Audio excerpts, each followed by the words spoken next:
Amém, graças a Deus, estamos de volta aqui para mais um vídeo pelo nosso canal do ITEC, Instituto Teológico Eliakim Cordeiro. Amém? Eu quero apresentar esse livro que está aí na sua tela, Tesouro de Conhecimentos Bíblicos, Enciclopédia de Assuntos Bíblicos, do Emílio Conde. Amém? Fiz uma pequena demonstração da sua obra e legado no vídeo anterior. E esse livro ele é da editora CPAD. Ele é compilado pela editora CPAD. Tesouro de Conhecimentos Bíblicos do Emílio Conde. Amém? Aqui está o pastor Emílio Conde, que tem uma pequena apresentação da pessoa de Emílio Conde. E uma coisa que eu achei interessante são esses aqui, as obras do autor, que consta nesse livro aqui. Eu vou aumentar aqui para a gente poder ver junto, amém? Então aqui nós temos obras do autor, por ordem alfabética, Asas do Ideal, Caminhos do Mundo Antigo, Estudos da Palavra, Flores do Meu Jardim, História das Assembleias de Deus, que também é muito conhecido e também compilado pela CPAD, Igrejas Sem Brilho, Nos Domínios da Fé, O Homem, O Testemunho dos Séculos e Pentecoste para Todos. Aqui nós temos o índice, embora seja como o próprio livro nos mostra. Bem aqui, ó. Embora seja uma enciclopédia, enciclopédia de assuntos bíblicos, mas ela tem poucas palavras para estudo. Mas não deixa de ser uma obra boa, amém? Por sinal, muito boa. Por exemplo, na letra A, ele trouxe somente essas palavras aqui, ó. Açoite, adivinhação, adoção, água, águia, ajuntar, alimentação, altar, ancião, anjo, ano, apedrejamento, apocalipse, Arábia, armas, árvore, assentar, Assíria, avestruz. Então, olhando essas palavras junto com as demais, nós vemos o seguinte, que em algumas enciclopédias maiores, com maior conteúdo, às vezes não tem essas palavras, não tem alguma dessas palavras. E nessa enciclopédia de estudos bíblicos do Emílio Conde tem.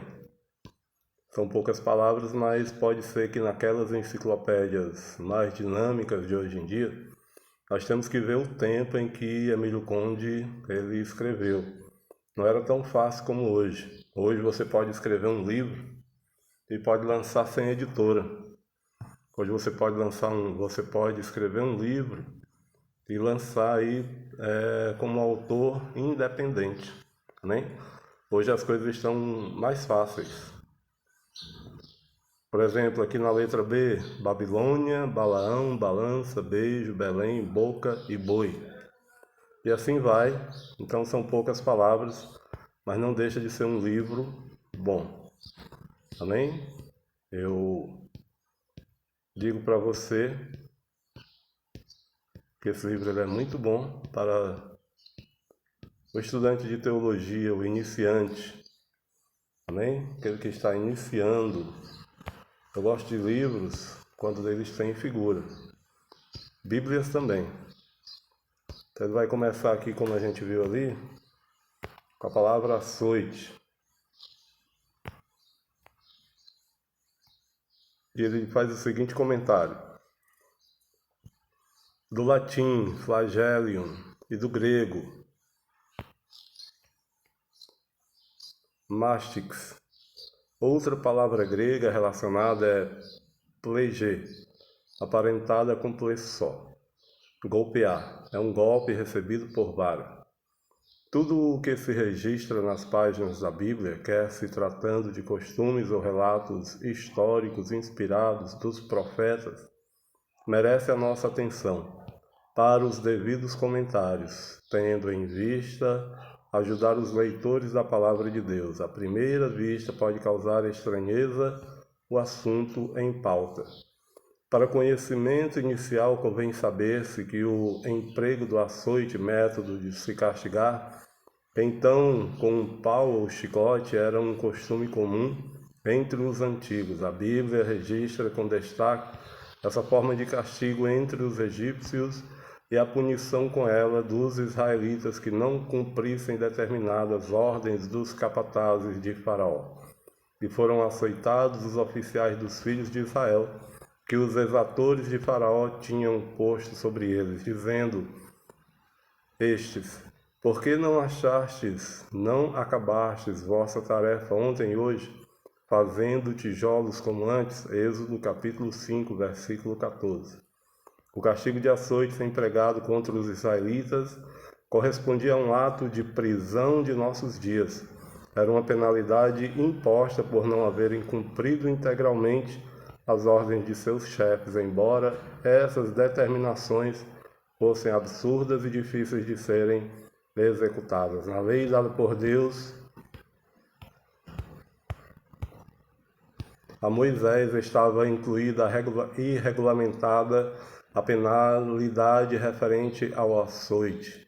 Quando houver contenda entre alguns e vierem a juízo para que o julguem, ao justo justificarão e ao injusto condenarão. E será que se o injusto merecer açoites, o que o fará, o juízo fará deitar e o fará açoitar diante de si? Quanto basta pela sua injustiça, por certa conta. 40 açoites lhe farão dar, não mais, para que porventura, se lhes fizer dar mais açoites do que este seu irmão, não fique envilecido aos teus olhos. Deuteronômio, capítulo 25, versículo 1 até o versículo 3. Uma das transgressões castigadas pelos açoites era o deitar-se com a serva, sem resgatá-la. Levíticos 19, 20. Em Provérbios 10 e 13 está escrito que a vara é para as costas do falto de entendimento. Chamamos a atenção para as restrições da regulamentação que Moisés instituiu. O castigo de açoite devia ser aplicado na presença do juiz para evitar que o oficial encarregado fizesse prevalecer o ódio ou seus instintos vingativos. O número máximo de açoites era de 40, a fim de evitar que o culpado fosse açoitado até morrer. Os judeus, mais tarde, temerosos de ultrapassarem o limite de açoites previstos ou para abrandarem o castigo sem ferirem o espírito da lei, usavam uma espécie de chicote de 3 correias quando tinham de açoitar alguém. Como o azorrague possuía 3 correias,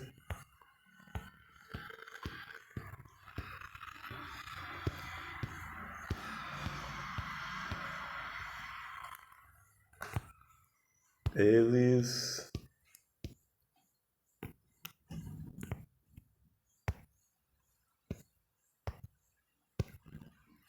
eu acho que passou aqui. Fizeram 3 correias.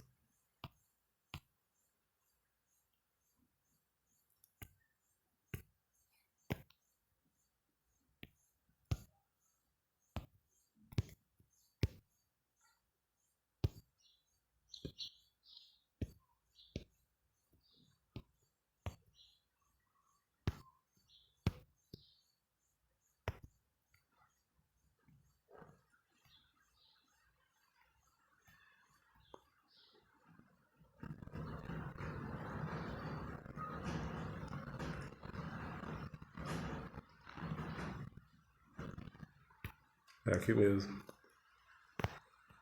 Eles constatavam que cada chicotada de 3 correias equivalia a 3 açoites, de modo que o culpado recebia somente 13 açoites, que multiplicados por 3 perfaziam um total de 39, não podiam aplicar o 14º para não ultrapassar Os 40, limite permitido de açoites. Essa forma de castigo, de acordo com o que se lê no Evangelho de Mateus, ainda estava em uso nos dias em que Jesus exerceu seu ministério na Palestina. São do próprio Mestre estas palavras: cautelai-vos, porém, dos homens, porque eles vos entregarão aos sinédrios, aos tribunais, vos açoitarão nas suas sinagogas. Mateus 10, 17. Os tribunais condenavam e as sinagogas executavam a penalidade imposta. Todo doutor da lei estava autorizado a mandar açoitar imediatamente aquele que transgredisse a lei. Este é o motivo pelo qual ninguém se opôs à situação de Jesus no templo, quando expulsou os cambiadores com um azorrague. João 2,15. Ainda que sua atitude não tenha sido uma flagelação propriamente dita, outros textos sobre o costume de açoitar na sinagoga são Mateus 23:34, Marcos 13:9, Atos 5:40, 16:22, 22:19, nos quais Jesus predisse que seus discípulos seriam açoitados e a sua palavra se cumpriu. Esse costume judeu dos açoites foi mencionado por Jesus Cristo na parábola do servo vigilante como castigo ao servo infiel. Lucas 12:48. Aí depois ele vai falar sobre a flagelação romana, mas nós vamos ficar por aqui. Então, embora seja poucas palavras, mas tem 727 páginas esse livro, compilado pela CPAD, e ele não deixa de ser muito bom. Pelo contrário, esse livro, poderia ser uma pequena enciclopédia, mas essa enciclopédia de Emílio Conde, chamada de Tesouro de Conhecimentos Bíblicos, essa daqui, ó, ela é muito boa.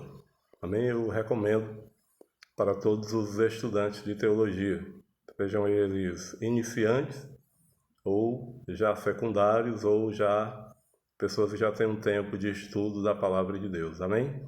Que Deus abençoe a todos em nome de Jesus. Não se esqueça de curtir, comentar e compartilhar esse vídeo e se inscrever no canal para me ajudar em nome de Jesus. Amém? Que Deus abençoe.